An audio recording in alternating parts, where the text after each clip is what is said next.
Welcome to the newest episode of Beyond the Fame with Jason Fraley. I'm your host, Jason Fraley, picking the brains of the top filmmakers, musicians, and artists of our time. Season 3 of the British comedy series Trying is currently airing on Apple TV+. I spoke to stars Rafe Spall and Esther Smith about what makes the show so hilariously heartwarming. Hey, Rafe Spall and Esther Smith. Hey, thanks so much for joining us on WTOP. It's a great pleasure. Thank you for having us indeed. Now we're here talking Trying Season 3 on Apple TV+. My wife and I absolutely love this show. We discovered it in Season 1 and are hooked. Not only is it hilarious, but it's heartwarming and on a subject that a lot of shows don't really talk about, you know? So do you get a lot of fans coming up saying, you know, hey, thank you, you know, we're struggling with pregnancy or navigating this adoption thing? Like, do you get people that say, hey, thanks, this really means a lot to have a show of what we're going through? Yeah. Do you know what? That's been one of the most lovely kind of bonuses from doing a job that we both enjoy doing, is having that connection with people who are going through the adoption process, or they're going through fertility issues, reaching out and talking about their very personal journeys. And it's so humbling, and it's just so lovely to know that you're representing something which makes people feel less alone in it, I think, because it's a hard journey with lots of ups and downs. So I'm glad that we get to show that, and it offered some kind of, I guess, comfort in it, I guess. Because it's a pretty much still a taboo subject, the idea of infertility. People don't talk about it much, and it's not really represented in much of the public discourse. But it's a thing that affects 1 in 7 people, you know. And so to be able to do a show where bringing those stories to the fore is great, but also with a comedic tone, because I think it's a very human way of getting through difficult times, is to use humor to deal with trauma. And I think to create a TV show that bridges those two things, those two tones, drama, pathos and comedy is difficult, and more difficult, I think, than a lot of people realize, which is why there aren't that many shows that do it well. And so I'm really proud that the writers and creators of our show have enabled that, have made that happen. I think we've done a pretty good job at that. Oh, you walk that line perfectly. It's you warms your heart, but then you're laughing the next second. It's great. Now, do you obviously, you know, with the two child actors that play Tyler and Princess, I love that that's their names, but has it been sort of a similar experience for you as actors? You know, like, you know, your characters are trying to bond with these kids on screen, but is in a weird way, is it as actors you're sort of, they're your adopted kids too? Like, is that bonding process similar to what your characters go through, you think? Yeah, I mean, I think so, definitely. It's because also they're new people on set that you're going to be working with, and I think, like, regardless if they're children or adults, it's still, you want to be able to bond and try and, you know, be friends with them. I think really hilariously, similarly to Nikki, I think I so desperately tried to be fun with them. Not necessarily sure they saw me as the fun one out of the two of us. I don't think. I tried really hard. No, but I guess you're it's funny. It's like, you know, I've got kids myself, so I'm not afraid of telling kids off, right? And it's like, you know, my experience with kids is they love to have boundaries, you know, they love to know where they are with you. Right. And, like, it's not like I'm screaming at them, never, but like sometimes if they were, you know, a little out of line, which they rarely were, then you tell them. And you know, they love that. Like me, do you know what I mean? Like Mickey, you know, if I would like tell Mickey to stop doing something, it would, like, you know, he was very drawn to me, Mickey, and I him. He's a lovely young man, and as is Eden. They're great kids, and they were fantastic to have around. Yeah. Oh yeah, and there's so many likable moments where, like, between your characters, Nikki and Jason, when they're interacting with the kids, it's like, for instance, like for Jason, I'm just trying to think, oh, when you burst into the classroom in the hazmat suit to save the day, or for Nikki, you know, getting the tattoo to match the adopted daughter's birthmark, or the birthday party when you're under the table putting the little things on the guest shoes. Like when you read those moments in the script, they're just little character moments, but do you just like grin ear to ear that, oh wow, I get to go play this, or some of that improvised too? Yeah, oh my gosh, absolutely. Absolutely. I think that's what's so brilliant about Andy, who wrote, literally has written every single episode. You know that you're going to turn the page and you're going to feel something. You're going to either be laughing or crying. And those kind of little, tiny little moments, they're just so unexpected and just so beautiful. And yeah, it's well, it's like you said, it's just like grinning from ear to ear. It just makes you feel really warm. Just even reading it and then doing it is really lovely. Yeah, and also like you read it and the bits that are really moving always make me cry when I read the script. And when I watch the show, it still makes me laugh and makes me cry, even though I know what's going to happen.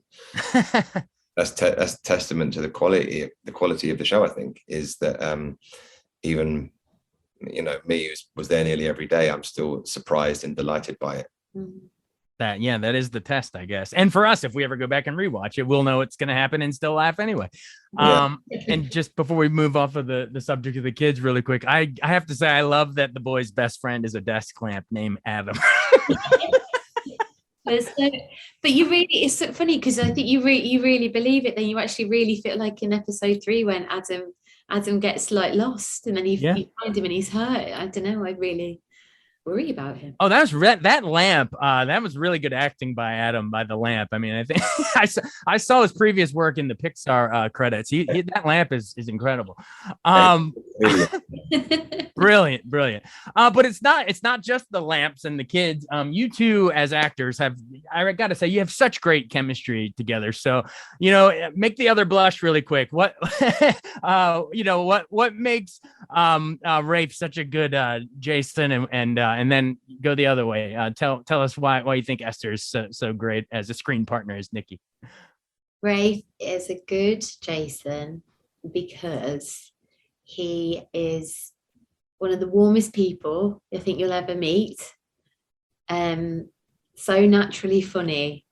A real goofball at times, and then incredibly serious and conscientious and completely generous with his acting, and incredibly clumsy as well. All right, now the other way. You play in the show? I play Nikki. You play Nikki, not Adam. No, look, I mean, all of that warmth and empathy and sense of fun that you see in Nikki, that's all Esther. That all comes from her. She's one of my favorite people, and one of the like great parts of making this show is that I got to know her, and I get to hang out with her, and also, you know, she makes it look so easy, right? Yeah. She's usually got really complicated sentences to say that you wouldn't know that watching it. But I know as an actor how difficult a lot of the stuff that she does is and how easy she makes it seem. And,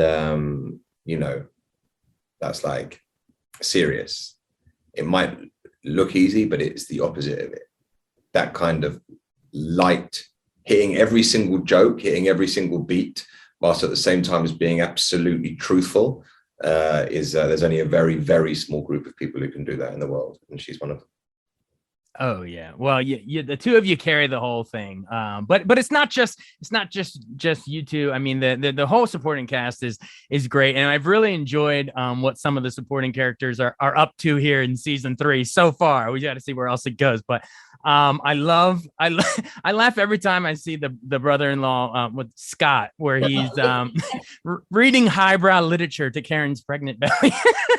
or what was the other guy? Oh, Freddie. He was such a jerk in previous seasons, but they're starting to redeem him a little bit with his A-Holes Anonymous support group. But just talk about how, you know, just being around such a deep bench and you guys, you know, getting to watch these characters grow and have their own little character arcs. That really makes the show special to me.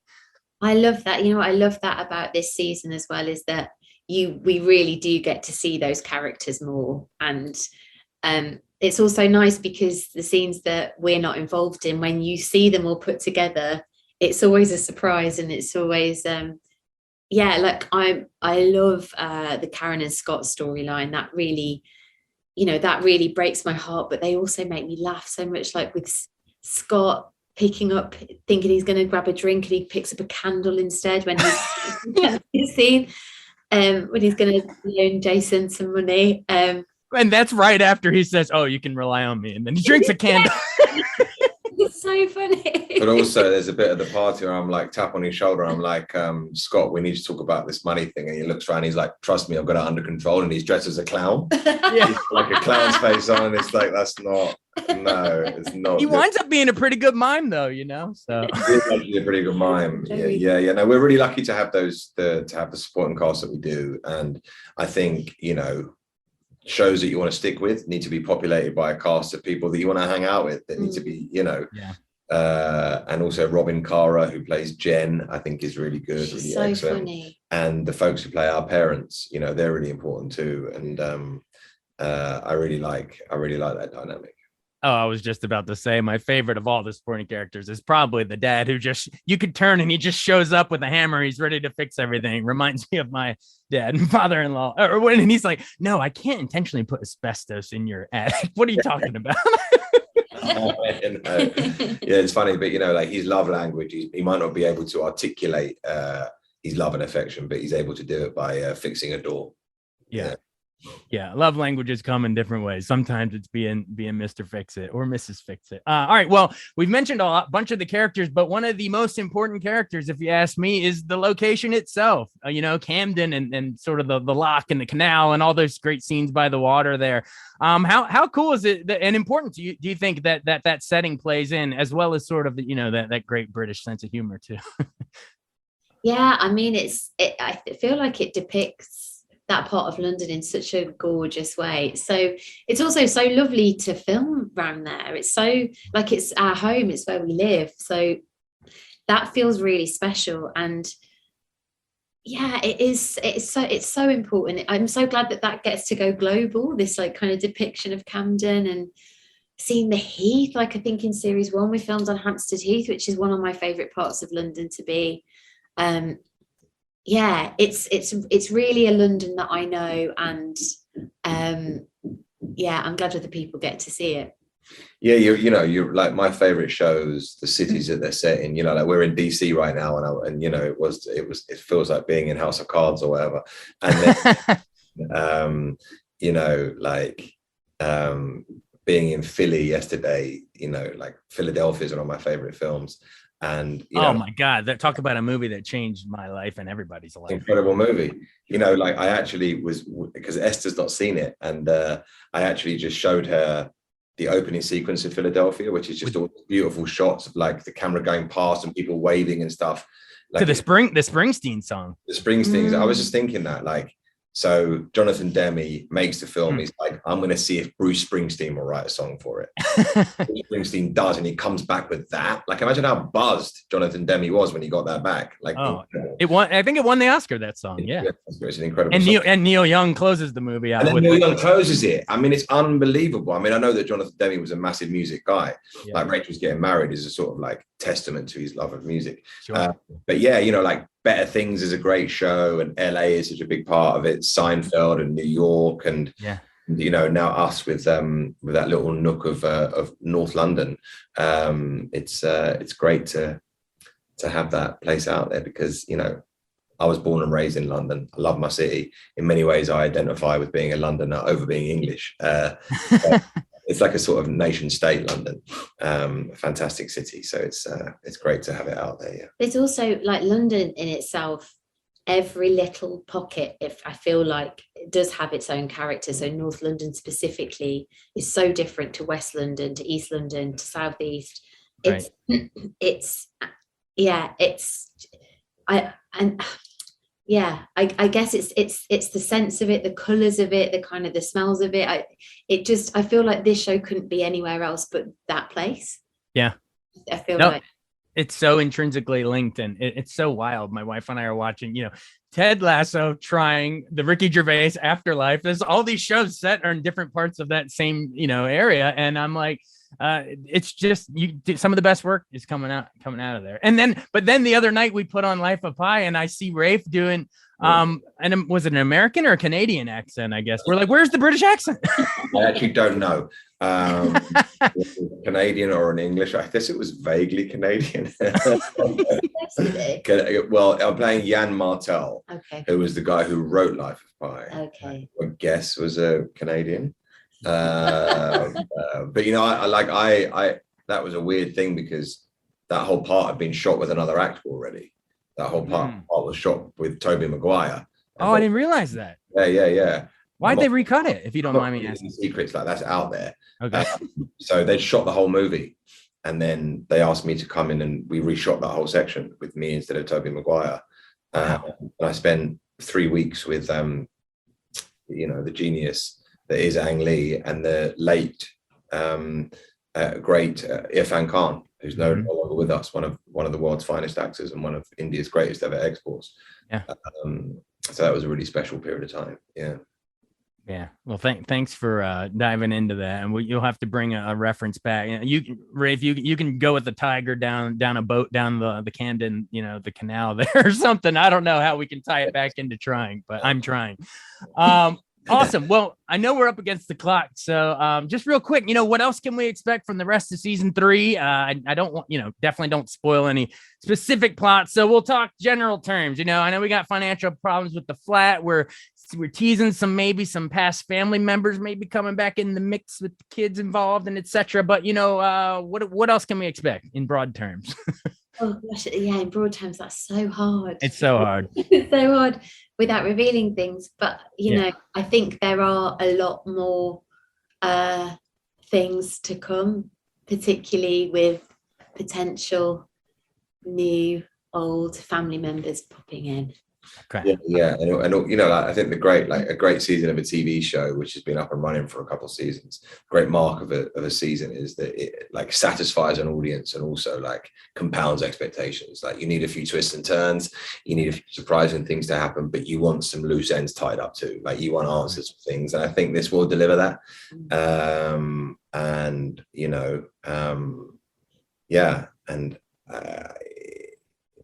I'd be happy doing this show for a few more years to come. So fingers crossed.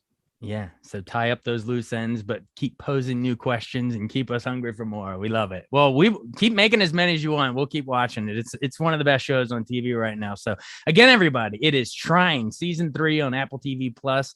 Rafe and Esther, thanks so much for doing this. And you got to watch Philadelphia. Come on. Tom Hanks and Denzel. Come on. It's hilarious. I feel like Rafe really outed me because when you started talking about Philadelphia, I nodded and I was like, yes. I had seen it, and then Rafe instantly was like, "No, but I've sent you 2 scenes. I sent you a scene from it before with Denzel and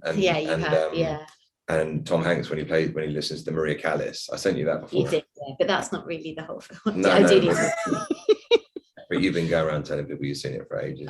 Yeah. I'm sure there's one that you've seen that he hasn't. I'm sure you could, ding him back. There is, No, she's not seen one that I haven't. He's the cinephile. All right. Well, thanks for doing this. We appreciate it. I appreciate it. Thank you. Thank you so much. Nice to meet you. Thanks for your help. All right. Be well. Bye now. Bye. Thanks so much for listening to Beyond the Fame with Jason Fraley. Our theme music is Scott Buckley's Clarion. Remember to give us a 5-star rating if you like what you hear. We'll see you next time.